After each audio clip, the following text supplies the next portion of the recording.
So maybe you're starting college very soon, or maybe you are on the first year or the second year, and you could do some advice. So you don't have to worry anymore. I am Leseth, and I recently graduated psychology. And by recently, I mean almost a month ago. So I have gone through this journey named college, and I think I am qualified to give you some sort of advice. So this video is about the things I wish I knew before I went to college.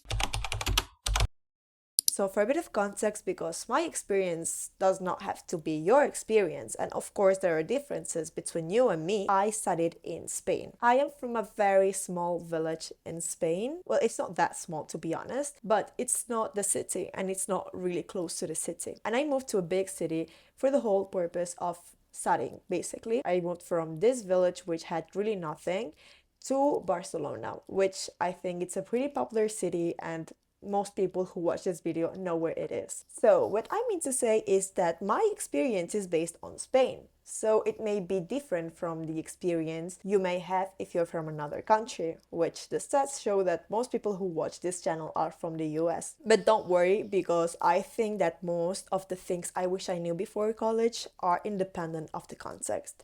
So maybe we should start. The first thing I wish I knew before college is that actually I was not a victim of this misconception, but I know a lot of people who were. And the thing is, you shouldn't let your friends nor your family dictate what you study and where do you study. This advice is pretty short, but I think it sums everything up. I hate to break it to you, but the thing I wish I knew before college is that it's very likely that the friends you have in high school will not be your friends by the end of college. And this is because of a lot of reasons. It may be that you move to a new city and you don't see them as much. Maybe you have chosen different paths. Maybe you go to university while your friends don't. Maybe simply you grow, you become a different person and you realize that your friend is not anymore someone you want to be friends with, or maybe they are not anymore the type of friends you make, or maybe it's the other way around. And these things are fine, these are normal, but what is not fine is to base your future in a high school friend or your family. This means you shouldn't go to a specific college just because you know that your friends will go there, unless you really want to go to this college and it's independent of whether your friends are there or not. If it's a college or a career you would basically go or study independently whether your friends are there or not, then you should do it. So if your way of thinking is, I really wish I could go to this specific college or study this specific career, but because my friends are going to this other one or studying this other one, then I would rather do the other one, then you have to stop. That's very harmful. You have to think for your own future and not base it on people you don't really know if you're going to be friends in a couple of years. Even though you may be convinced nowadays that you will, you never know what happens in the future. The same goes with your family. Maybe your family wants you to study in a specific university, maybe somewhere closer to home, or maybe a more prestigious university. And the same thing goes with your major. Maybe they want you to study medicine and maybe you don't want to study medicine. Or maybe all your family are lawyers but you don't want to be a lawyer. Then you shouldn't base your decision on your family's wishes or your friends' wishes or in a future that you don't know if it exists. Basically what I'm trying to say is that you are the owner of your future and you are the one who's going to live your future. You shouldn't base your decision on anyone else but yourself. The second thing I wish I knew is that you have to do research about your professors, especially if you have the choice of which professor you have to do research about them. My university is a very big one and we were a lot of people in my major. So for each class we had to take, we actually had a lot of groups and each group was taught by a different professor. During my first and second year, the way I chose my professors was whether their class would fit the best on my schedule. And while I had a pretty good schedule during my first and second year, during my third year, I realized that I prefer to have good professors rather than a good schedule. Sometimes there were big differences in the kind of test I would have and the kind of test my classmates would have because we had different professors. Maybe I had the easy exam or maybe I had the toughest exam ever. Or maybe they had only one exam while I had 5, which to be honest I prefer to have 5 than 1, but that's another topic. There could be very big differences in the quality of teaching depending on the professors. I could have a professor that only read PowerPoints while the other students may have a professor that gave their all in teaching and they were passionate about what they were teaching. So obviously there were differences, and rather than choosing based on these differences, I just kept choosing the classes that had the best schedule, which sometimes made me had very bad professors or harder exams than the others. So if there's a way you can research about your professors, know how they are, their personality, how they evaluate and how they grade, I really think you should take the opportunity. Now, I am aware that this is easier in some countries than in others. In Spain, this is very difficult. I couldn't find information about all of my professors, but still it was something. I know that in other countries there are specific platforms to do this, so if you have the opportunity, if you have a way to access this information, I really think that you should do it. You should do research about your professors before you choose them. The third thing I wish I knew is that if you're moving out of your parents' home or wherever you lived before, you should really lower your expectations. Now, this is where there may be differences according to where you live, but during my first year of college, I stayed in a dorm. Usually in Spain, we don't have dorms that are associated with colleges, but this dorm was right next to my faculty, so my university always recommended it. And let me tell you, staying in that dorm was one of the worst experiences of my life. The food was horrible. We had people, students screaming at 5 a.m. We had a lot of noise. It was dirty. And let me tell you, I have a horrible phobia of cockroaches. And that place was infested. I remember a very specific occasion where a group of students was leaving the dorm and they thought it was going to be the funniest prank ever to activate the fire alarm at 2 a.m. before they left. And mind you, it was exam season. I remember that the dorm management was so incompetent that even though they knew there was no fire, they couldn't stop the alarm. So it kept ringing from 2 a.m. till 6 a.m. And mind you, I had an exam that day. And the thing is, why you should lower your expectations about dorms or where you are moving out. You don't always get what you pay. For the dorm, I paid a lot of money and it was horrible. Unless you are rich or unless you have money, you don't really know with who you are going to share the room with, if you have to share the room with someone, or you don't know how the other people in that dorm will be. The same thing goes when you move out to an apartment. If you're sharing with people, you don't know how these people will be. You don't know if their schedule is similar to yours. And specifically, this is the most famous thing, you don't know how their cleaning habits are or whether they like them. So I think that when it comes to moving out, specifically when it comes to moving out with people, you should lower your expectations. You shouldn't imagine this amazing social life where you do everything every day, where every day is an adventure. You should stop. You should lower your expectations. The only expectation you should have is that you are going to have a place to eat and to sleep.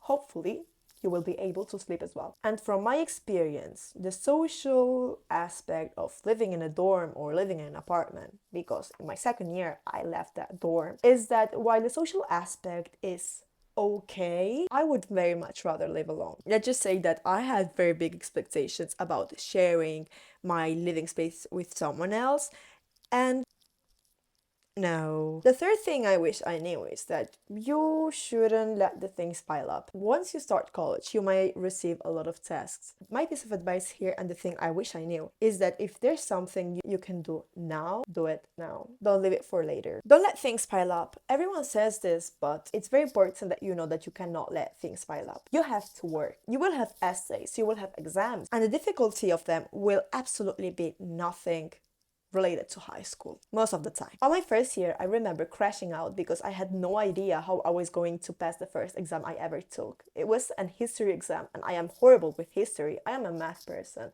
So don't ask me what I was doing in psychology when I am a math person. I remember I was so overwhelmed that I would go to sleep and every night I would have nightmares of me failing that exam. And the thing is, it was my fault because it was me who didn't start reviewing that exam until like 1 week or 2 weeks before. I also had a lot of essays, a lot of tasks that I didn't do, and I had to do everything in 1 week. So it was horrible. So if you have the ability to take a bit of time every day to do the different tasks or study a bit for your exams, you should really take it. You shouldn't leave everything until it's closer to the deadline, because usually the deadlines are close to the other ones. My biggest piece of advice, specifically when it comes to exams, is to study every day what you have done that day. If you have had 3 classes and in each of these 3 classes you have learned about 3 new topics, if you can review them that day, I'm not saying memorizing them, just review them, it's going to save you a lot of time, because when the day of the exam is near, you will have everything fresh. It will not be like you're trying to learn everything from zero, because you already have a basis, and it will be very easy to remember the things. This next piece of advice, and for people who are like me and didn't come from a place with a lot of money, if a teacher pressures you about buying a textbook for their class, you should try everything before you decide to buy said textbook. If you can find a PDF file, use that. You may think that it's better to have the paper book, but believe me, economically speaking, it's better to have the PDF file. If you know someone who has it, befriend them and ask them for it, even offer them money, because at the end of the day, it's going to be cheaper than the textbook itself. If there's absolutely no way to find a PDF file of that textbook, go to the library and borrow it. And if there's no way you can borrow it, but it's in your library, take pictures of it. So the thing is, if you decide to buy a textbook, unless you plan on using it for the whole years that college lasts, or even beyond that, you probably are going to end up with a book that only takes space and without getting your money back. And if you try buying all the books that professors recommend you to buy, you're probably going to waste a lot of money. So my advice here, and the thing I wish I knew, because during my first year I was a fool and I bought a lot of books, is that unless you cannot find it anywhere else, don't buy a textbook.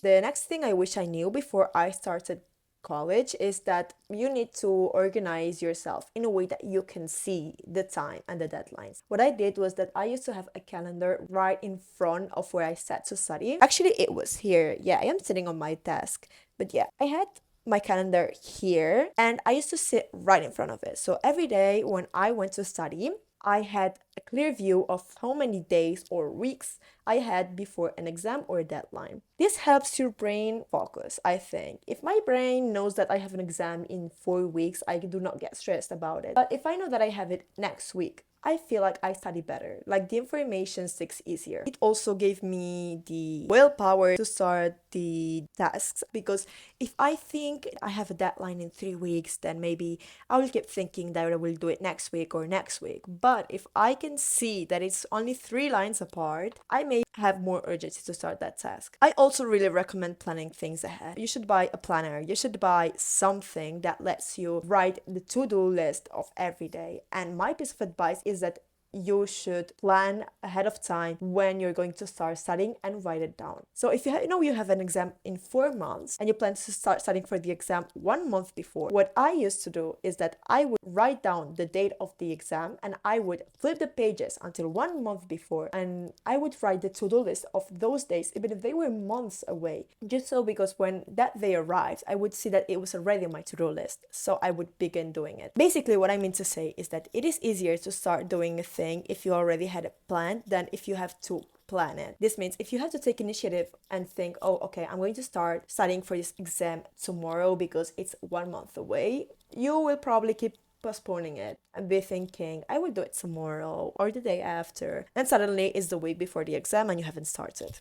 If instead you wrote it down weeks, months earlier, it's easier to start doing it because you already decided. And the last thing I wish I knew before college, and which a lot of people lie about, especially in Spain, I don't know how it is in other countries, is that your grade does matter. This is not always the case. Take me for example. I studied a lot. I was a very good student. I have a very good GPA, but I don't really need my grade for nothing because I am not doing a master's degree anytime soon. In psychology, at least in Spain, unless you want to do a master's degree that is very demanded, such as clinical psychology, which is the master's degree to become a therapist, you don't really need a high GPA. Or if you don't want to do research in psychology, you also don't need a high GPA. But the thing is, I chose not to do any of those things. I am the one who chose to not do a master's degree and do an internship instead. And the internship, sometimes they care about your grade and sometimes they don't. The thing here is not